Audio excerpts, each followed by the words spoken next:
자, 일단 300 몇 페이지냐? 73페이지 2번.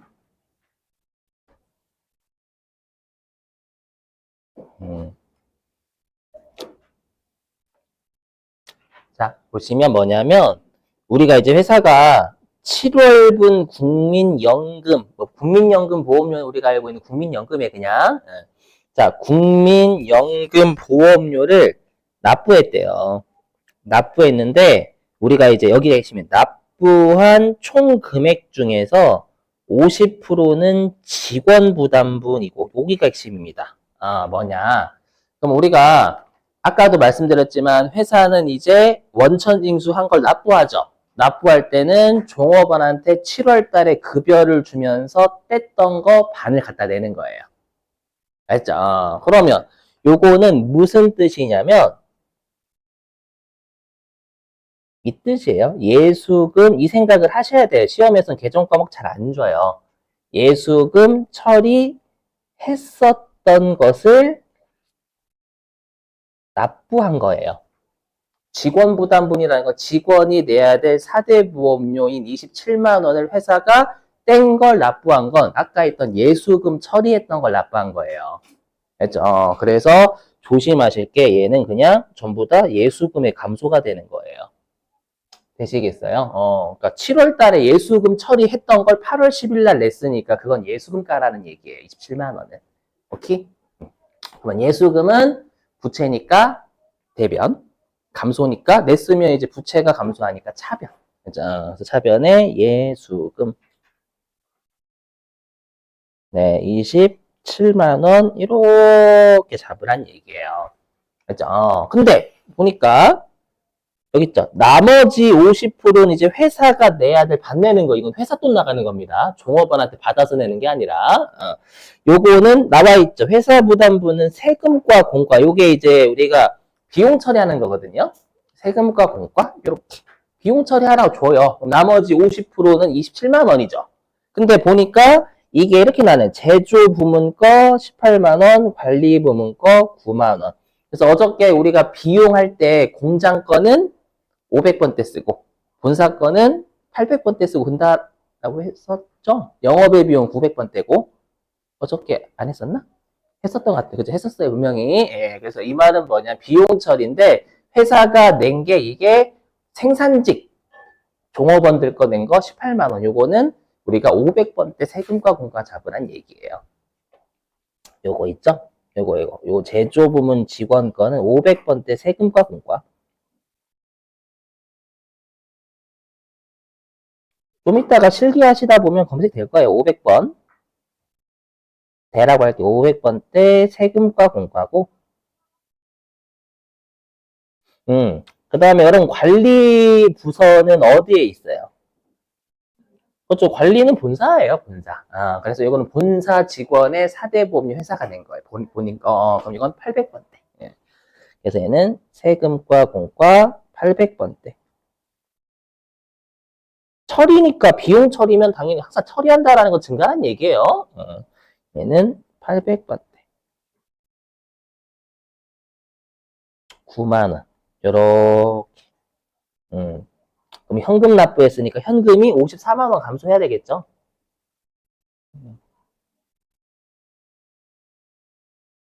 이렇게. 꽤 어려워요, 여러분들께서 회계 2급 하셨던 분들 아마 배우셨을 거예요, 이거. 배우셨을 거예요. 회계 1급 바로 오신 분들은 이게 꽤 어렵거든요. 잘 생각해 주세요. 이거 잘 내요. 그래서 꼭 알고 계실 게 우리가 이제 종업원한테 원천징수 했었을 때 예수금 처리했던 걸 내는 건 종업원 거를 갖다 내는 건 예수금 처리했던 걸 갖다 내는 거니까 예수금의 감소지만 회사 거 받내는 건 회사 돈 직접 나가는 거니까 그건 비용이다라는 거예요. 시험에서는 회사 거 뭐로 처리할지 이렇게 계정 과목 던져줘요. 알죠? 근데 단지 그게 만약에 공장이면 500번대 해당 비용 쓰시면 되는 거고 본사면 800번대 쓰시면 된다라는 거예요. 그렇죠? 그러니까 여러분들 그러니까 회계 처음 오신 분들 진짜 회계 2급 하셨던 분들 배 노력을 많이 해주셔야 돼요. 진짜로. 자, 그 다음에 3번 갑니다. 3번. 374페이지 미리 적어놨거든요. 이것도 어려워요. 여기 보시면 생각해보세요. 자, 정기예금 5천만 원에 만기일이 도래했대요. 그럼 여러분들 정기예금 우리 자산입니다. 우리 예금 적금 들어가면 무조건 내 자산이다 라고 했죠. 그럼 정기예금 만기가 되면 어떻게 돼요? 잔액이 0 되죠, 0. 맞죠? 그럼 정기예금이 5천만 원이 0 되는 분께 일단 해야 되는 거예요. 이해되세요? 그럼 정기예금이 증가해요, 감소해요? 감소죠? 그럼 정기예금은 자산이니까 차변, 감소니까 반대편 대변. 그래서 여기다 분기권한 대변에 정기예금 5천만 원 이렇게 없앤 거예요. 이해되시겠어요? 이렇게. 예. 자, 그 다음에 일단 여기까지만 보면 정기예금이 만기가 도래해서 일단 보통예금 계좌로 5천만 원 들어온 거예요. 일단 이것만 놓고 보면 정기예금이 5천만 원 감소하고 보통예금이 5천만 원이 증가하는 거예요. 여기까지 되셨어요, 여러분들? 예. 자, 근데 여러분 예금을 왜 넣어요? 정기예금 왜 가입해요? 이렇게 원금만 찾아가면 여러분 의미가 없지. 이자를 받아내야 되잖아요. 그래서 여기 정기예금 이자. 그럼 나는 지금 이자를 받는 사람, 주는 사람. 받는 사람 당연히 예금이 있는데 이자를 주면 웃기잖아요. 맞죠? 그래서 나는 소득자이니까 원천징수를 당한 겁니다. 그럼 당했으니까 여기 있죠. 원천징수 세액은 당했으면 네, 내가 다음 연도 3월 말일까지 내야 될 세금 먼저 낸 거니까 선납세금 처리하라 라는 뜻이에요, 이게. 요거 있죠. 그럼 지금 얼마라고 돼 있냐면 총 세액은 7만 7천 원입니다. 7만 7천 원. 그래서 선납세금 요거. 그래서 선납세금이라는 자산 처리하라는 7만 7천 원. 처리는 증가죠? 이렇게. 예. 자, 근데 지금 통장에 얼마 들어왔냐면 여기 실지급액인데 이건 은행이 지급한 거고 나는 은행한테 받겠죠. 지급은 은행 입장이고 여러분 이런 거 조심하세요. 우리는 은행 입장에서 회계 처리가 아니라 받는 사람 입장에서 회계 처리 법인. 그러면 실제 받은 건 5,042만 3천 원이죠. 그러니까 한마디로 뭐냐면 이게 쪼개지는 거예요. 쪼개지는 거. 어떻게 쪼개지는 거냐면 일단 정기예금에 있는 원금 5천만 원 있죠. 원금 5천만 원 들어온 걸 하나랑 그 다음에 세금 떼이고 맞죠? 세금을 떼인 세금이 7만 7천 원이잖아요. 7만 7천 원 떼이고 42만 3천 원 들어온 거 이렇게 두 가지로 쪼개는 거예요. 이해되세요? 그러면 당연히 내 입장에서는 항상 우리는 주주 채권자한테 알려주려면 수익비용 총액으로 보고해줘야 돼요. 그럼 당연히 어떻게 해야 돼요? 내가 원래는 총 요 두 개를 더한 게 총 이자 받을 거였는데 총 이자 수익이었는데 7만 7천 원 떼이고 받은 거잖아요. 그럼 총 이자 수익은 네 50만 원이 발생했다라고 정보 제공해야 된다라는 거예요. 이해되시겠어요? 그래서 여기 대변에 이자 수익이 수익이니까 대변이고 발생했으니까 총액으로 50만 원 발생했다라고 제공하는 거예요. 맞죠? 그럼 원래 이 두 가지 합치면 5,050만 원 들어가야 되잖아요. 맞죠? 근데 이 중에서 내가 다음 연도 3월 말일까지 내야 될 세금을 뜯겼죠. 뜯겨서 먼저 낸 세금. 이거 내 돈 낸 거예요, 내 돈 낸 거? 맞죠? 은행은 대리해서만 낸 내 돈을 대리해서만 이렇게. 나머지가 보통예금으로 들어왔으니까 보통예금 자산이니까 차변 증가하니까 그대로 차변 이렇게. 그래서 요 3번 문제가 선납세금 문제 중에 가장 난이도 빡센 문제예요. 이것만 풀 수 있으시면 나머지 애들은 껌이에요, 실제로. 그래서 제가 이제 2교시부터 할 실기는 어차피 모든 문제를 한 문제씩밖에 못 만들어요. 그럼 시간 때문에.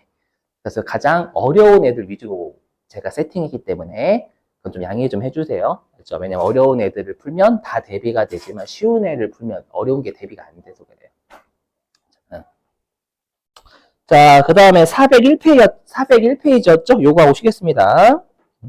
401페이지.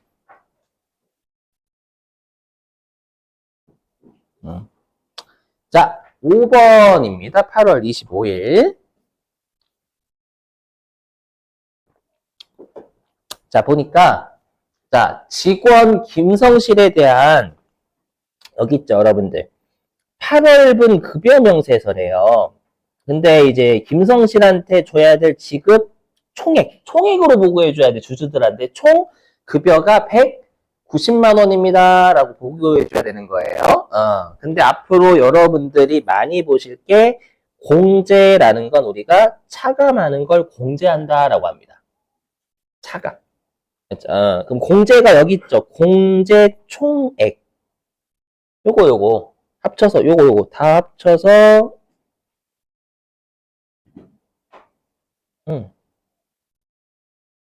요거 얘기하는 거예요. 합치면 얘거든요. 그러면 회사 입장에서는 어차피 제3자인 종업원이 내야 될 세금과 4대 보험료를 일단 원천징수 한 거잖아요. 원천징수 했으니까 이건 전부 다 예수금이에요, 예수금.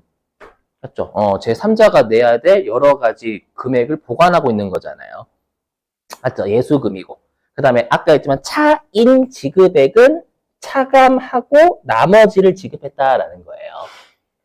그러니까 한마디로 원래 김성실한테 190만 원의 급여를 줘야 되는데 김성실이 내야 될 4대 보험과 세금, 근로소득세 같은 거 네, 여기 있는 17만 4,250원 떼고 나머지 1725750만 줬다라는 뜻입니다. 이거 분개하세요 라는 뜻이에요. 이해되시겠어요? 그럼 분개 어떻게 해야 되냐? 자, 그럼 우리가 일단 회사 입장에서는 급여가 비용입니다, 비용. 주는 거니까, 쓴 거니까. 대신에 수익 비용은 거의 총액으로 적으셔야 돼요. 총 190만 원 발생했어요 라고 주주한테 보고해야 된다라는 거예요. 그래서 급여인데, 근데 이제 여러분들이 나중에 이제 배우시게 될 거지만, 지금 얘가 어디냐면 생산부예요. 생산부. 그래서 나중에 배우시겠지만, 우리가 생산부의 급여 있죠? 생산부의 급여는요, 뭐라고 개정 과목을 하냐면, 임금이라고 해요, 임금. 물론 500번대 급여 쓰셔도 정답으로 인정해줘요. 500번대 쓰셔도 생산직이니까. 알죠? 근데 500번대 급여 검색이 안 되시면 임금 반드시 하셔야 돼요. 원래는 임금인데 500번대 급여 하셔도 됩니다. 검색이 좀 이따가 실기할 때 만약에 검색되시면. 그래서 여기다가 그냥 500번대라고 쓸게요. 아니면 또는 임금. 그죠? 금액은 총 190만 원. 그렇게? 그죠? 자, 근데 아까는 회사가 종업원한테 뗐던 걸 내는 거니까 예수금의 감소지만 지금 뗐던 걸 내는 게 아니라 떼는 것만이잖아요. 일단 보관하고 있으니까 세무서에 갖다 내야 될 부채가 는 거죠. 그렇죠? 그게 미리 받은 금액 예수금 늘리라는 거예요. 그럼 예수금은 부채니까 대변. 그 다음에 이 당시 뗄 때는 부채가 증가하는 거니까 그대로 대변. 그래서 예수금 174250. 그럼 나머지 제가 아래에 밑줄 쳤던 1725750이 보통예금 통장에서 나가는 거죠. 보통예금은 자산이니까 차변. 잔고가 감소하니까 반대편 대변. 대변에 보통예금. 보통이라 좀 하겠습니다. 1725750. 이렇게 해둘라라는 거예요. 아마 오늘 그 숙제 내드리는 거에 많아요. 엄청나게 많습니다. 선납세금, 예수금 문제 미친 듯이 많으니까 진짜요. 엄청나게 많아요. 느끼셔야 돼요. 많이 풀다 보면은 내 것이 돼요. 남 풀면 내 것이 안 됩니다. 이거 무조건 한 문제씩 나와요. 정말 많이 나와요. 저는. 자, 쉬셨다가요. 우리 35분에